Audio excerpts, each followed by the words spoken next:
नमस्कार मेरे प्रिय मित्रों, साइंस क्लब के यूट्यूब चैनल पर मैं सुमित शर्मा आप सभी का हार्दिक स्वागत करता हूं। जैसे कि आप लोगों को पता है कि हम कक्षा 10वीं का विज्ञान विषय पढ़ रहे थे और उसमें अपन केमिस्ट्री का चैप्टर नंबर 1 पढ़ रहे थे, जिसका नाम है रासायनिक अभिक्रिया एवं समीकरण। अंग्रेजी भाषा में कहूँ मित्रों तो केमिकल रिएक्शन एंड इक्वेशन।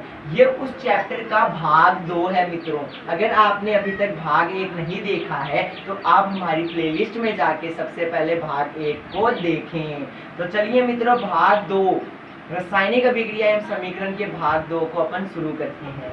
आज अपन भाग 2 में पढ़ने वाले हैं टाइप्स ऑफ केमिकल रिएक्शन, यानी कि रासायनिक अभिक्रिया के प्रकार के बारे में। टाइप्स ऑफ केमिकल रिएक्शन मतलब कि रासायनिक अभिक्रिया के प्रकार। तो इसमें से मित्रों जो सबसे पहला मैंने अभी लिया है वो अपना है प्रकार संयोजन अभिक्रिया, जिसे आप इंग्लिश भाषा में क्या कहेंगे, अंग्रेजी भाषा में एडिशन रिएक्शन कहेंगे। इसकी परिभाषा मैं आपको बोलकर समझा देता हूँ और इसकी एक नोट्स की पीडीएफ आपको क्लास खत्म होते ही मिल जाएगी मित्रों। तो संयोजन अभिक्रिया क्या होता है मित्रों? इस अभिक्रिया में 2 या 2 से अधिक अभिकारक मिलकर एकल उत्पाद का निर्माण करते हैं मित्रों। मतलब कि इसके अंदर A+B एक अभिकारक है, ये मिलकर एकल उत्पाद C का निर्माण कर रहे हैं मित्रों। तो ये एक प्रकार का कौन सा रिएक्शन है? संयोजन अभिक्रिया है या एडिशन रिएक्शन है। अब आप बोलेंगे उदाहरण समझाइए, तो चलिए अपन इसका रिएक्शन या उदाहरण समझते हैं। आपने हमेशा सुना होगा कि कोयले का जलना, पहला ही अभिक्रिया ले लेते हैं, कोयले का जलना। तो आपको पता है कोयला या कार्बन एक ही होता है, तो कार्बन का सूत्र C होता है। जब मैंने कार्बन को जलाया मित्रों तब वो ऑक्सीजन के साथ रिएक्ट करता है और CO2 बना लेता है। यहाँ तक आपको अच्छे से क्लियर होगी बात। आगे बात करते हैं मित्रों 2 नंबर पर जल का निर्माण, पानी का निर्माण। जो अपन घर में जल पीते हैं वो उसका निर्माण कैसे होता है? उसका निर्माण मित्रों हाइड्रोजन के अणु, हाइड्रोजन का जो मॉलिक्यूल होता है वो ऑक्सीजन के साथ रिएक्ट करता है मित्रों, तो अपन को जल प्राप्त हो जाता है। आगे एक और उदाहरण ले लेते हैं मित्रों। आगे अपना जो 3 नंबर का उदाहरण है वो है कैल्शियम ऑक्साइड। अब आप मेरे से पूछोगे CaO कैल्शियम ऑक्साइड क्या है मित्रों? तो आपने अक्सर देखा होगा कि जो अपने पास घर के अंदर चूना का कट्टा आता है, उस चूने के अंदर जो चूना होता है उसका ये रासायनिक सूत्र है मित्रों CaO, मतलब कि कैल्शियम ऑक्साइड। जब मैं कैल्शियम ऑक्साइड को मित्रों पानी के साथ रिएक्ट करवाऊंगा, पानी के अंदर कैल्शियम ऑक्साइड को मिलाऊंगा मित्रों, तब ये CaOH का वोल्ट ट्वाइस बनाएगा, कैल्शियम हाइड्रोक्साइड मिलाएगा मित्रों। आपको यहाँ तक संयोजन की बात क्लियर हो गई मित्रों। संयोजन के बाद में आपके पाठ्य पुस्तक में एक नाम आता है ऊष्मासेपी अभिक्रिया मित्रों, जिसको अपन इस बोर्ड में समझने वाले। मैंने क्या कहा मित्रों? मैंने कहा ऊष्मासेपी अभिक्रिया।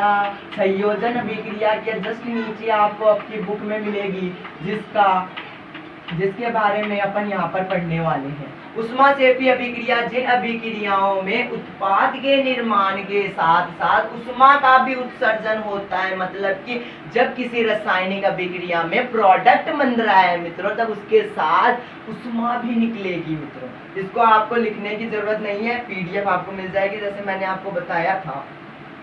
एक और बार रिपीट कर देता हूँ, जिन अभिक्रियाओं में उत्पाद के निर्माण के साथ ऊष्मा का भी उत्सर्जन होता है उसे ऊष्मासेपी अभिक्रिया कहते हैं। अब अपन मित्रों इसके उदाहरण की बात करते हैं, क्योंकि केमिस्ट्री एक ऐसा सब्जेक्ट है जिसमें बिना उदाहरण के आपको कुछ भी समझ में नहीं आने वाला है। तो पहला उदाहरण मैंने लिया प्राकृतिक गैस का दहन, मतलब कि नेचुरल गैस का दहन। अब प्राकृतिक गैस कौन सी होती है? CH4 मीथेन होता है मित्रों, ये एक प्रकार का प्राकृतिक गैस है। जब मैं इसको ऑक्सीजन के साथ अभिक्रिया करवाऊंगा ना मित्रों, तब ये CO2 carbon dioxide plus H2O जल प्लस ऊष्मा में विभाजित होगा, टूटेगा मित्रों। आगे इसी का 2 नंबर का उदाहरण ले लो, श्वसन। कभी कभी आपने सुना होगा कि श्वसन भी एक उष्माक्षेपी अभिक्रिया है। तो ये एकदम 100% सच बात है मित्रों कि जो अपन सांस लेते हैं जिसको अपन श्वसन कहते हैं वो भी एक प्रकार का उष्माक्षेपी अभिक्रिया है। आप बोलोगे कैसे? आपने ग्लूकोज का सूत्र पढ़ा होगा C6H12O6, बड़ा इंपॉर्टेंट सूत्र है, ग्लूकोज का होता है। जब ये ऑक्सीजन के साथ रिएक्ट करता है मित्रों तब क्या बनाता है? CCO2 प्लस H2O प्लस उष्मा।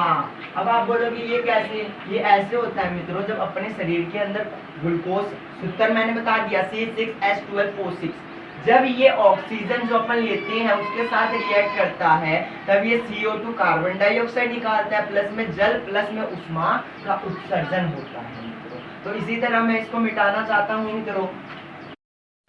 चलिए मित्रों आगे अपन बात करते हैं 2 नंबर की अभिक्रिया, जिसका नाम क्या है मित्रों? 2 नंबर की अभिक्रिया का नाम है वियोजन अभिक्रिया। यह आपके पाठ्य पुस्तक में भी है मित्रों, वियोजन अभिक्रिया। अब इसमें क्या होता है मित्रों? इसमें देखो बड़ा शानदार चीज होगी, ये एडिशन रिएक्शन का उल्टा होता है, मतलब कि संयोजन अभिक्रिया का उल्टा होता है। ये जो वियोजन अभिक्रिया है ये संयोजन अभिक्रिया का उल्टा होता है मित्रों। जैसे कि मैंने आपको कहा संयोजन अभिक्रिया में 2 या 2 से अधिक अभिकारक मिलकर एकल उत्पाद का निर्माण करते हैं। उसी प्रकार वियोजन कहता है कि एकल अभिकारक टूटकर 2 या 2 से अधिक उत्पाद में निर्माण करते हैं। तो देखिए क्या कहा मैंने कि एकल उत्पाद हो, एकल उत्पाद जैसे कि A मान लिया मैंने और ये टूटेगा तो B प्लस C में टूटेगा, ऐसा हमने सपोज किया, मतलब कि ऐसा मैंने आपको एक धारणा दी। अब आप बोलोगे केमिकल रिएक्शन में बताइए तो 2FeSO4 फेरिक सल्फेट होता है, इसको जब मैं तोड़ूंगा तब ये Fe2O3 ferric oxide plus SO2 plus SO3 में टूटेगा। टूटेगा कि नहीं टूटेगा? 100% टूटेगा मित्रों। अब इसकी कंडीशन अप्लाई है, वियोजन अभिक्रिया की कंडीशन अप्लाई है मित्रों। कौन सी कंडीशन?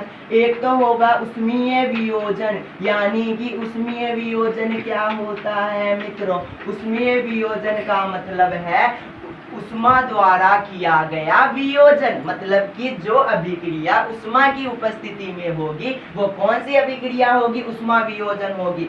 आप कहोगे कैसे? तो मैंने कहा आपने अभी अभी एक उदाहरण देखा था CaCO3 कैल्शियम कार्बोनेट, जब मैं इसमें उष्मा का प्रभावित करवाऊंगा तब ये CaO calcium oxide plus CO2 carbon dioxide में टूटेगा मित्रों। तो देखो उष्मा निकल रही है, उष्मा का वियोजन हो रहा है।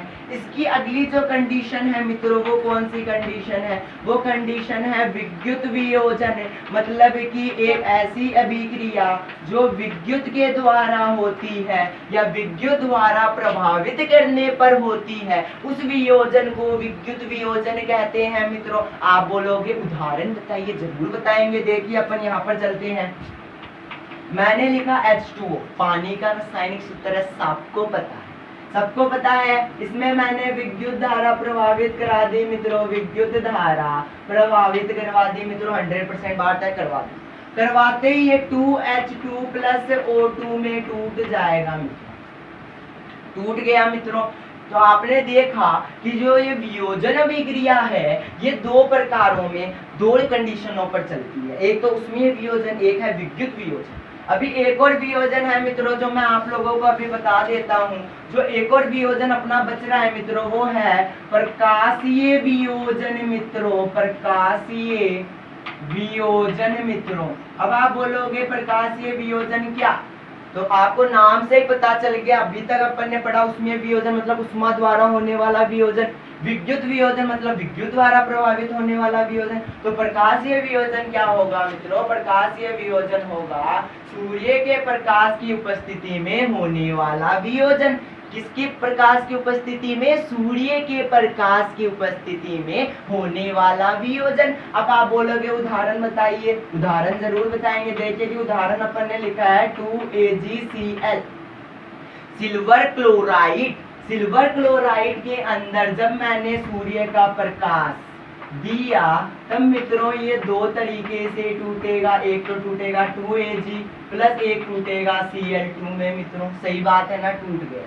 आगे देखिए मित्रों 2AgBr है, सिल्वर ब्रोमाइड है, इसको भी सूर्य का प्रकाश मिल गया मित्रों, तो ये भी दो प्रकार में टूटेगा। कौन कौन से में? 2Ag प्लस Br में टूटेगा मित्रों। अब आप एक चीज बड़े ध्यान से नोट करना, जब मैंने इसकी परिभाषा बताई थी, क्या बताई थी? एकल अभिकारक टूटकर दो या दो से अधिक उत्पाद बनाएगा। तो देखो तीन कंडीशन पड़ी है, उष्मा वियोजन एकल उत्पाद, एकल अभिकारक है, दो या दो से अधिक उत्पाद बना रहा है। विद्युत वियोजन सेकंड कंडीशन, H2O एकल अभिकारक है, दो से अधिक बना रहा है उत्पाद।